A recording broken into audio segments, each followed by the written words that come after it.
okay এতিয়া আহা আমি সেকেন্ড কোশ্চেন স্টাৰ্ট কৰিছো সেকেন্ড কোশ্চেন কি কৈছে in figure 8.3 find tan p minus cot r এটো আমাৰ ফিগাৰ দেয়া আছে p q r q আমাৰ কি ৰাইট এঙ্গেল ইয়াৰ পৰা আমি tan p minus cot r ৰ ভ্যালু ওলাব লাগে ঠিক আছে বলা আৰম্ভ কৰো কোশ্চেনটো সলিউশন এই একেই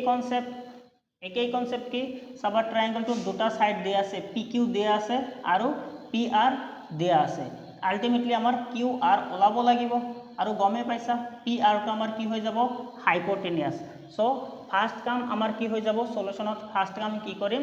যে ট্ৰায়াঙ্গেল PQR ত আমি পাইথাগোৰাসৰ থিওৰাম ইউজ কৰিম পাইথাগোৰাসৰ থিওৰাম ইউজ কৰি আমি ওলাম কাৰ value QR in triangle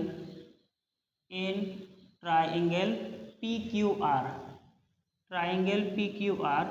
QR ৰ ভ্যালু আমাৰ কি হৈ যাব QR ৰ ভ্যালু কি হৈ যাব QR আমাৰ কি হৈ যাব PR square minus PQ square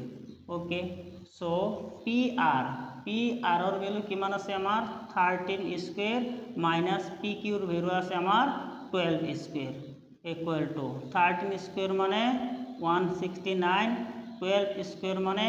144 169 minus 144 থাকিব 25 equal থাকিব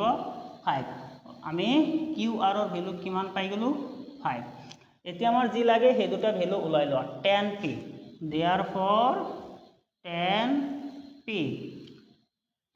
ৰ ভ্যালু কিমান হ'ব আমাৰ tan মানে সদায় কি হয় p angle এতিয়া p ৰ কথা কৈছে p কোৱাৰ লগে লগে আমাৰ বেস হৈ যাব এটো হৈ যাব বেস এটো হৈ যাব পারপেন্ডিকুলার তা tan মানে কি মনত কৰা tan মানে হয় পাৰপেন্ডিকুলাৰ বাই বেস পাৰপেন্ডিকুলাৰ কিমান আছে 5 আৰু বেস কিমান আছে 12 সিমিলাৰলি এতে আমাৰ লাগে কি cot r এতিয়া r মানে এইটো এঙ্গল লব লাগিল এইটো কোৱাৰ লগে লগে আমাৰ এইটো কি হৈ যাব পাৰপেন্ডিকুলাৰ আৰু এইটো কি হৈ যাব বেস এতিয়া cot r cot মানে কি tan ৰ অপোজিট tan মানে কি পাৰপেন্ডিকুলাৰ বাই বেস আৰু cot মানে কি হৈ যাব বেস বাই পাৰপেন্ডিকুলাৰ এতিয়া বেস কিমান আমাৰ বেস হৈছে 5 আৰু পারপেন্ডিকুলার কিমান 12 পাই গলো এতিয়া বহাই দিয়া therefore tan p minus cot r equal to 5/12 cot r ৰ ভ্যালু কিমান পাইছো আমি 5/12 equal to কিমান হৈ যাব LCM 12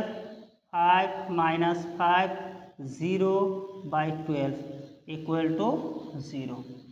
বুজি পাইছা আশা কৰিছো কোশ্চেনটো নোটস কৰি লোৱা